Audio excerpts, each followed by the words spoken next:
No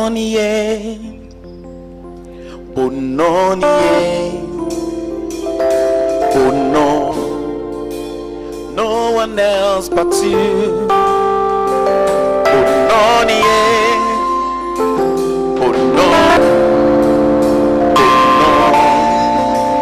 No one else but you.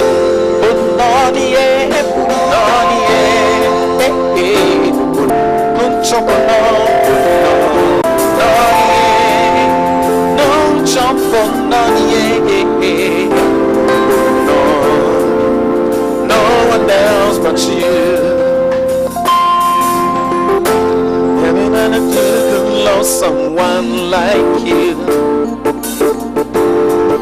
You gave me your very own.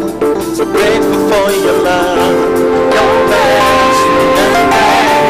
No one got a lot to do for me. Oh yeah, there's no one else but you. Never wanted you to know someone like me.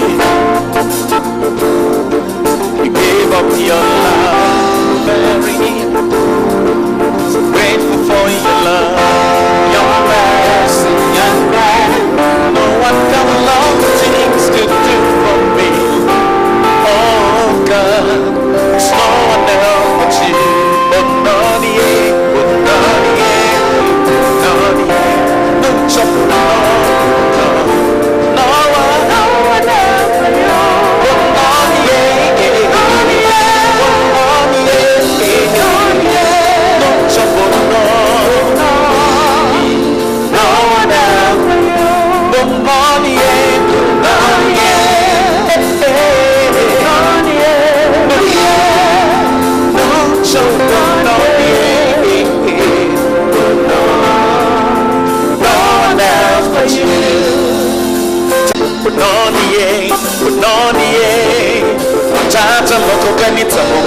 But no,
For the earth could not hold the captive, even in the grave.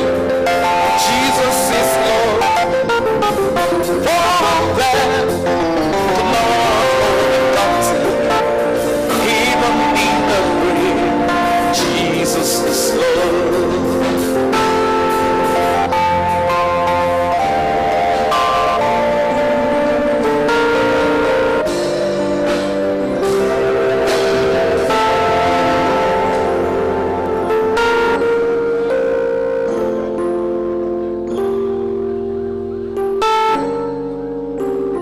Brothers and sisters, kindly show some loud for the band. There is not a full band. It's about 1/8 of the band of Eben-Ezer Melody. So shall loud for them. My dear brothers and sisters, I am here this evening once again to introduce our speaker for today. I believe you all know who is coming to talk to us, but we need to introduce the person. I did a little bit of research on the person, and I found something very interesting that I want to share with each of us. And that the person is a Ghanaian playwright, author, and motivational speaker. So he's coming to do what he loves to do best. He's the artistic director and lead playwright at Roverman Productions, and has written and directed over 45 plays for stage since 2008. His plays include Not My Husband, The Day That Came, Unhappy Wives, Confused Husbands, Dear God, comma, Rejected, Dora, Why, Blackmail, and many more.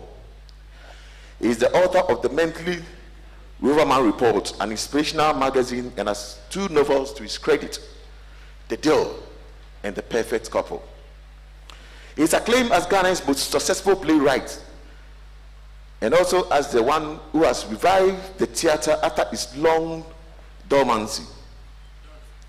He is a social commentator and has for over 28 years consistently presented his bi-weekly program, Food for Thought, on Joy FM.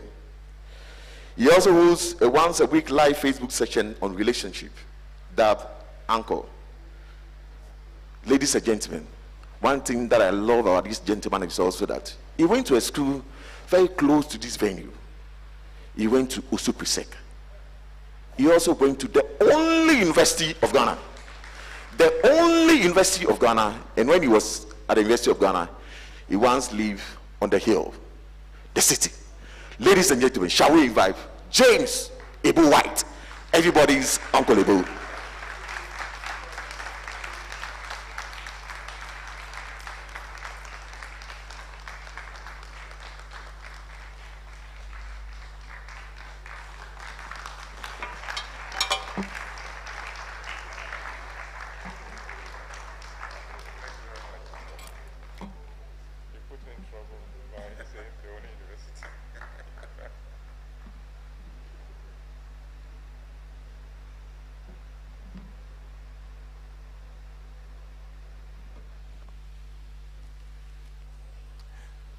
Good evening, and thank you for having me this evening.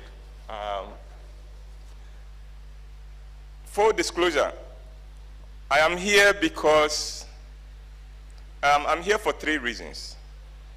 I'm here because I am a son of Osu Presby, because Osu Presby trained me through the secondary school. So I am so grateful. I left Osu Presby in 1974 as a school prefect.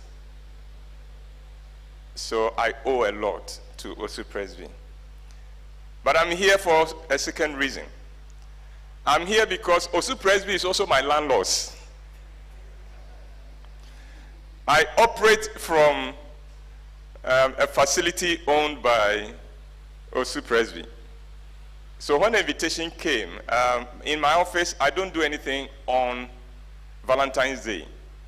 I have resisted doing anything on Valentine's Day. But when it came from Osu Presby, and from Ghana Presbytery, I told my staff, hey, if we don't go, they'll sack us. They can eject us from the office, and so we would have to go. But there is a third reason that I'm here.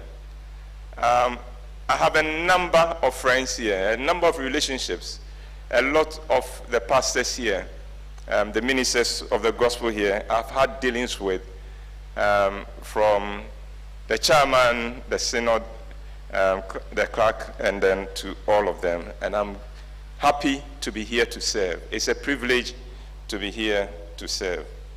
So we're going to talk about rekindling the flame. Do you remember your courtship? How many of you are married here? The married ones. Please, can I see by hand? Okay, quite a few of us. May I see by hand those who are not sure whether they are married or not? Oh, you are laughing. There are people who are not too sure whether they are married or not. It's complicated. You know, they are in a relationship that is complicated. But those of you who are married, do you remember the courtship? Do you? Osofo, do you remember your courtship? You do? Come and share some crazy things you did during courtship. You know you're the only one I can do this to, so you can.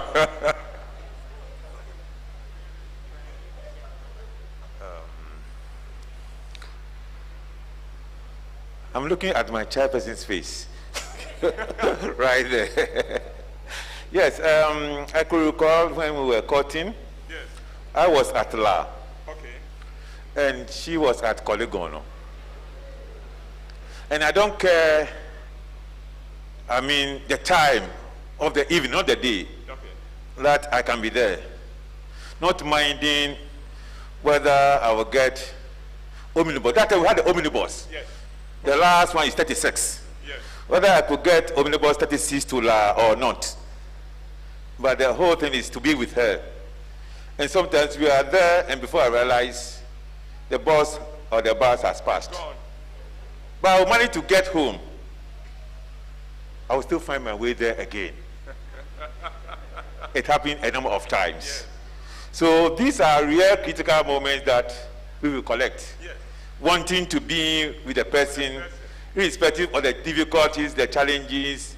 And sometimes, we'll be passing through a place where it is dark, not doing anything untoward though. Yes. But you walk boldly without any fear, Yeah. and go and lead her. When you are returning, then you begin to imagine things whether you want to be afraid or not. So these are some of the few things, yes, I could recollect. Oh, that's fantastic. Please put your hands together for him. Church members don't think that pastors have been romantic before and continue to be romantic. But I'm sure that if some of them are to share their romantic experiences with you, you will know that they too, they did some. Well, I remember my courtship very well. I was going to share with you a story similar to his, but because of what he has said, I would say something else. I was working at Senate when I was courting. I didn't have anything. I was a typical coffee broke man. And on her birthday, I wanted to do something special for her. Now, Florence in those days, a lot of fans. There were a few silly boys playing skirmishes around, you know. So the contest was quite tight. And so on her birthday, I needed to do something that would beat the others. The others one of them had a car. Let's try. So on her birthday, I went for about 8 boxes.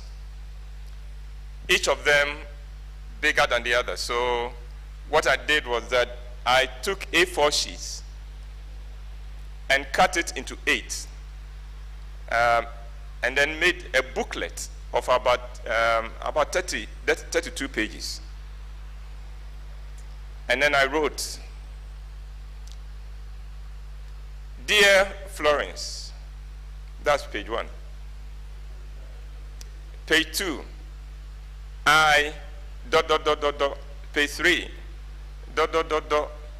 And you have to turn and turn and turn and turn till page 32 when you get a full message. Then I put it in a small box and filled the space with a lot of paper clippings. And put that box in a bigger box. Fill it around with plenty of paper. Put that box in a bigger box and fill the space with a lot of loose paper. And then put that one into a bigger box. So there were about 5 or so boxes inside. Huge box. And I gave it to one of my colleagues. You know, in Senate, in those days, white shirt with tie. And we timed it. I said, you have to get to where she works exactly at 12 when they come for break. Because they would all come out, and I want you to stand in the reception with this box in your hand. So he goes there. The box has been wrapped. There's a whole ribbon around it.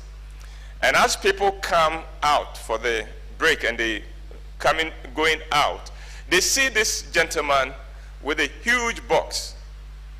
And they all get excited. But who is this for? Who is this for?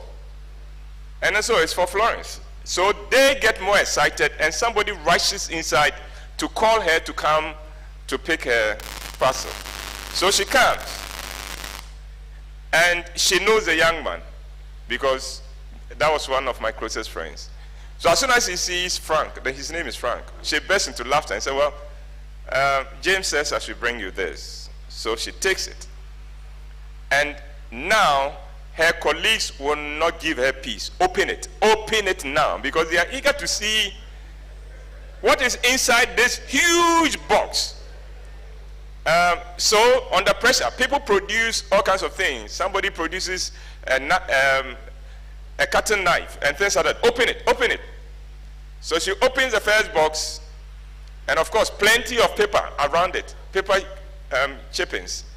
So she removes all that, and there's another box. Then, open that one too. Open that one.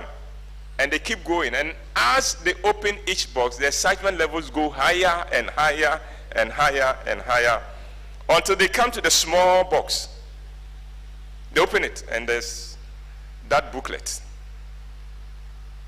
What does the booklet say? Dear Florence, that's page 1. Page 2, page 3, page 3, 4, page, it goes on like that until page 32. And by the time she gets to page 32, she had become a hero in the whole place.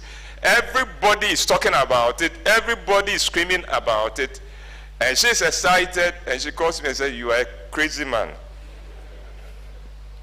No, I wasn't crazy. I was broke.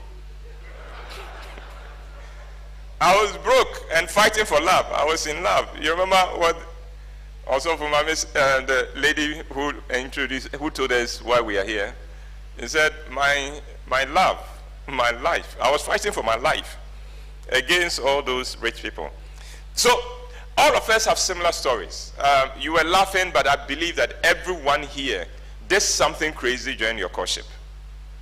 My question is, what then happens when we move from courtship to husband and wife? What goes wrong? Why is it that courtship is sweeter, nicer than marriage? I'm going to give you 8 possible reasons why that is the case.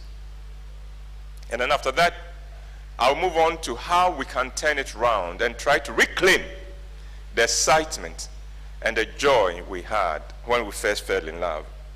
And then after that, because we are Presbyterians, I'm going to give you a gift to take away. So, let's go. Why do we lose it? 8 points. 1, we take each other for granted. Nothing kills a relationship more than taking each other for granted. You know, you get to the point where, yeah, he's there, she's there. So you don't try anymore. You are no longer interested in doing something that would excite the other person anymore, because you think the battle is over. So why fight? We forget that courtship should never cease.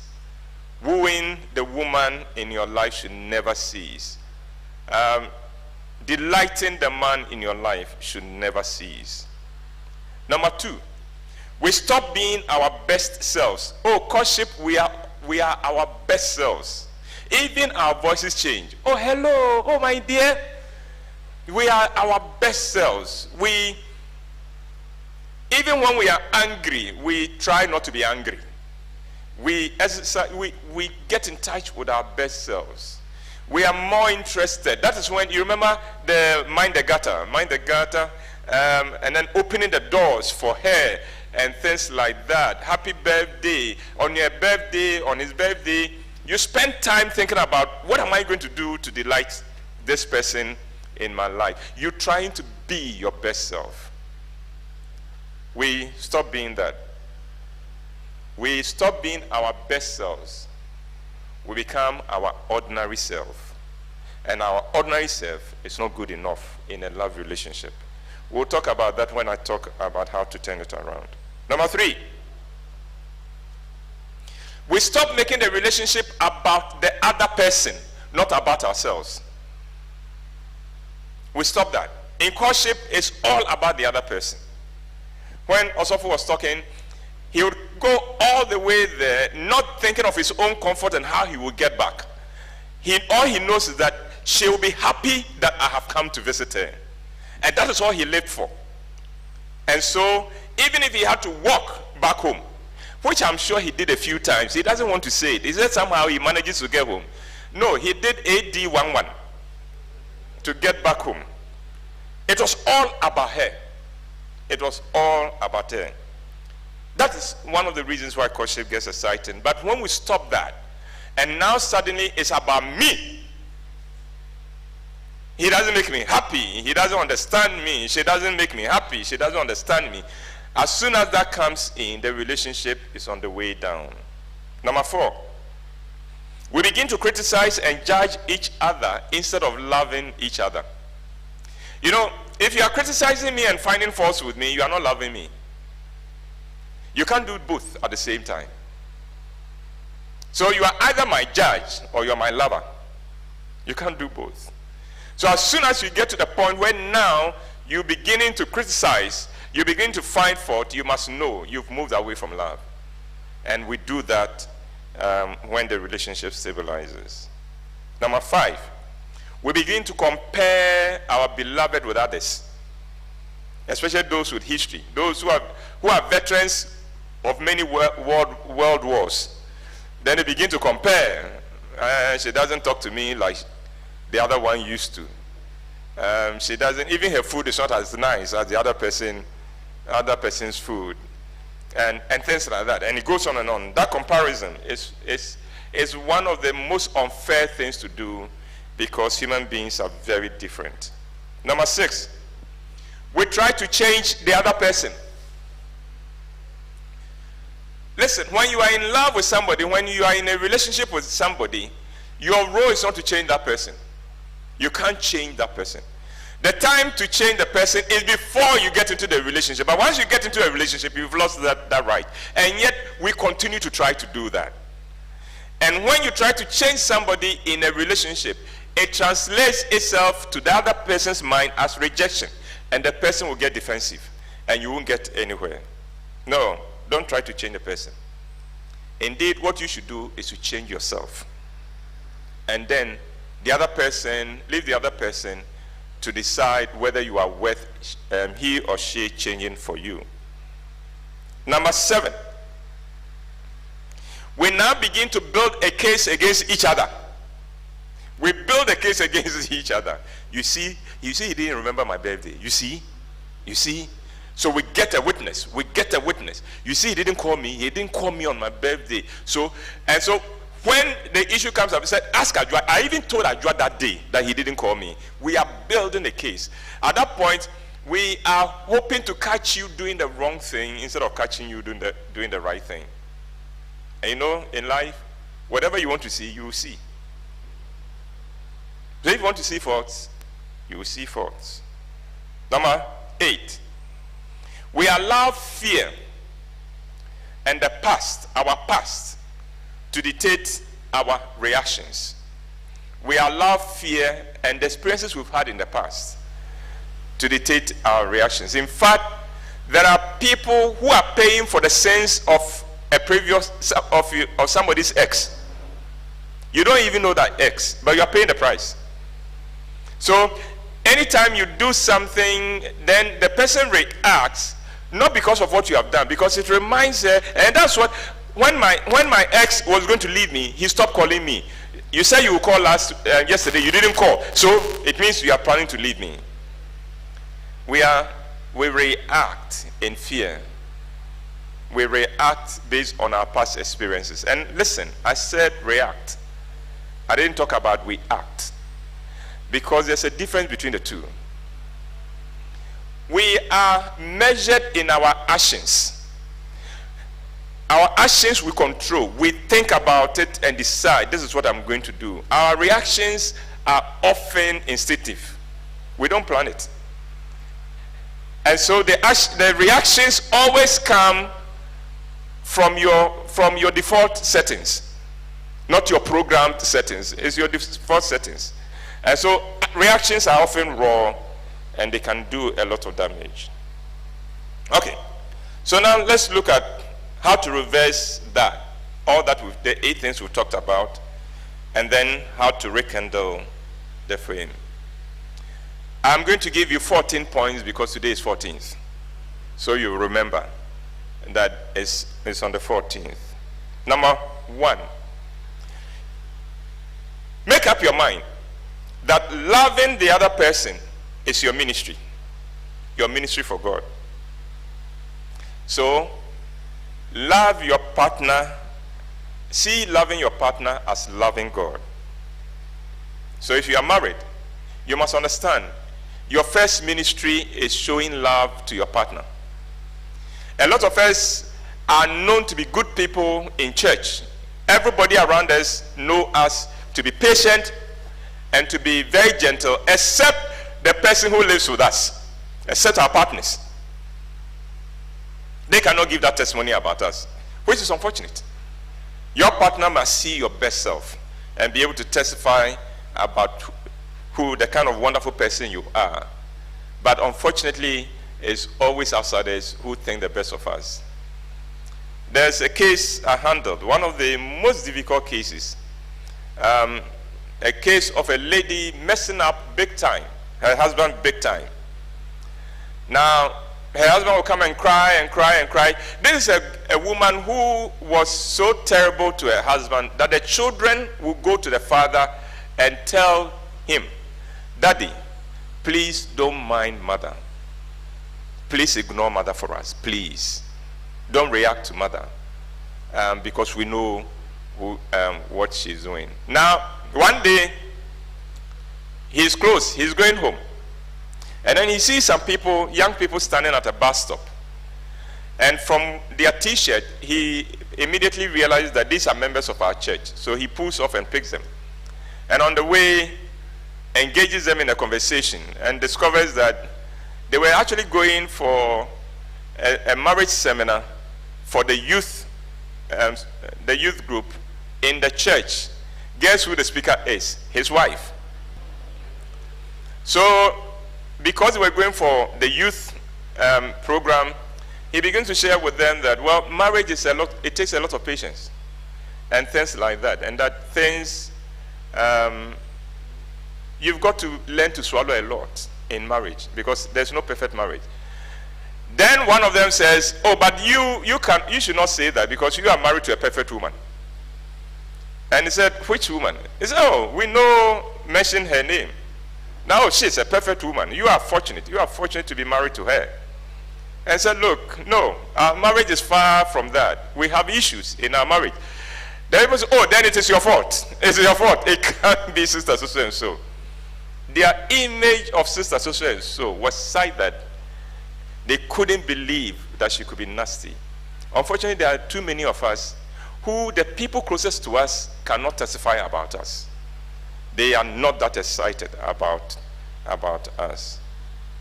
Number 2, focus on the needs of your partner. If you're in a relationship, you are not there for just yourself. It's about your partner. So focus on meeting the needs of your partner. Number 3,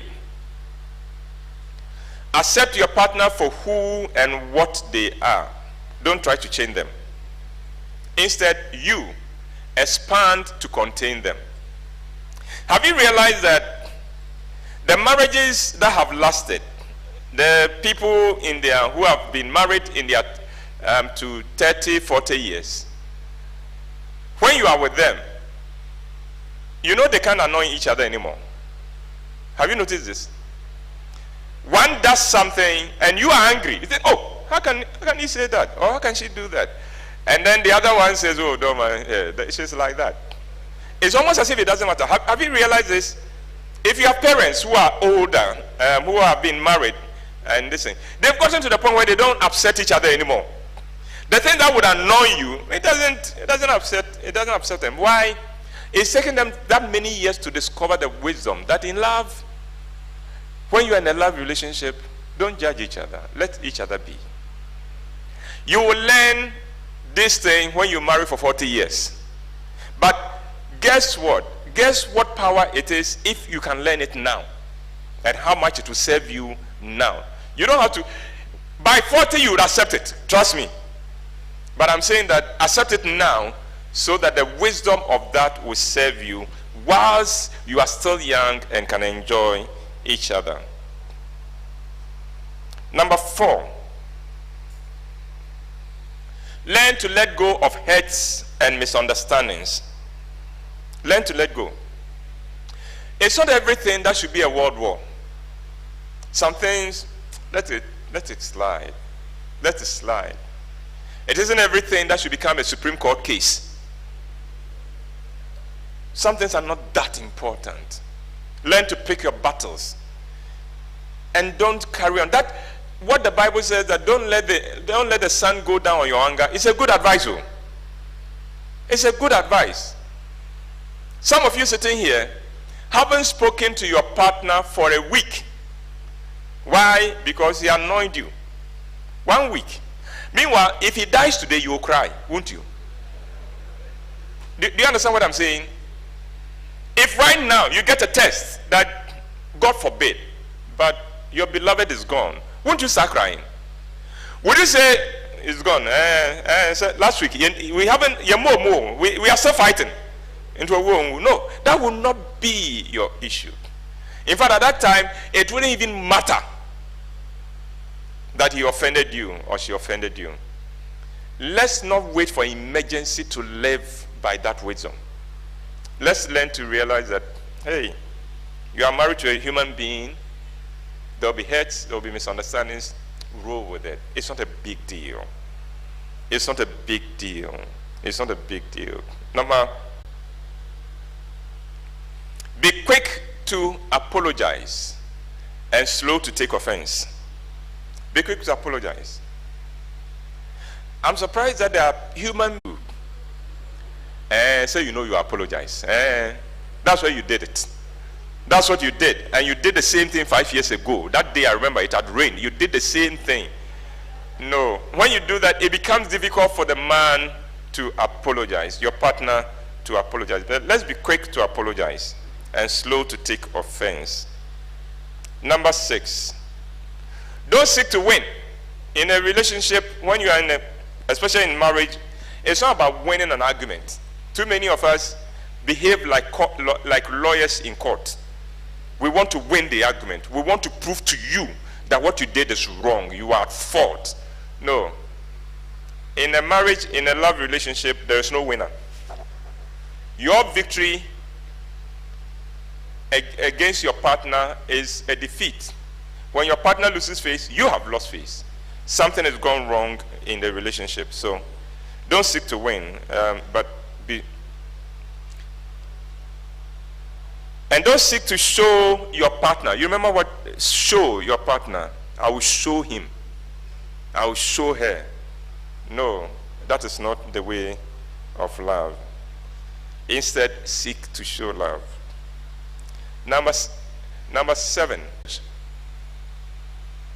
Ghanaian parents, somehow, I don't know who taught us, Ghanaian parents believe that one of the ways to discipline a child is to insult the child. And if it is to curse the child also.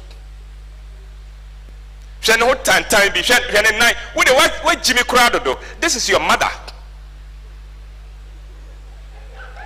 Then she goes on, that is your mother.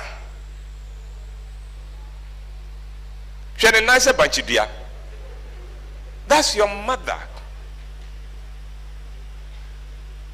My mother's favorite was now, when we finish, I would like somebody to show me that is my mother. Now, when you are young and they throw these things at you, you don't quite react. So they think it doesn't hurt you, but it goes inside. One of the first things I discovered when I started counseling is how many beautiful people don't know they are beautiful and can't accept the fact that they are beautiful. They are beautiful, but they can't see themselves as beautiful. Why? Because the mind plays the record of the past insults. Of the past insults. You know,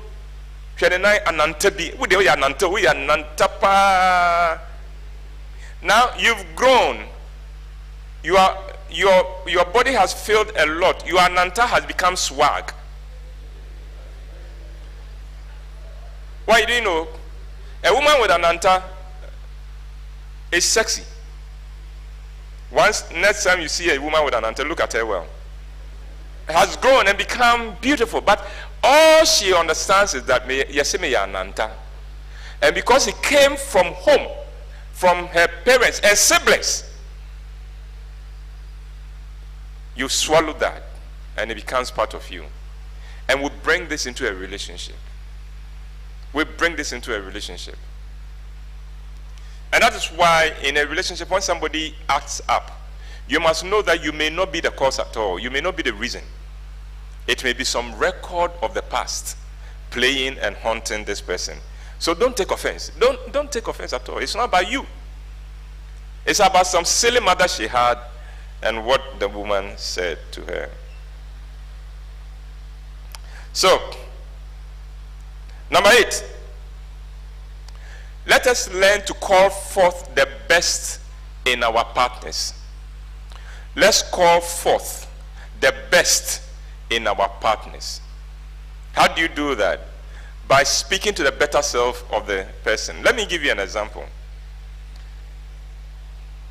Years ago, I was hosted in Takoradi by a couple who wanted to do a business with a company I was representing.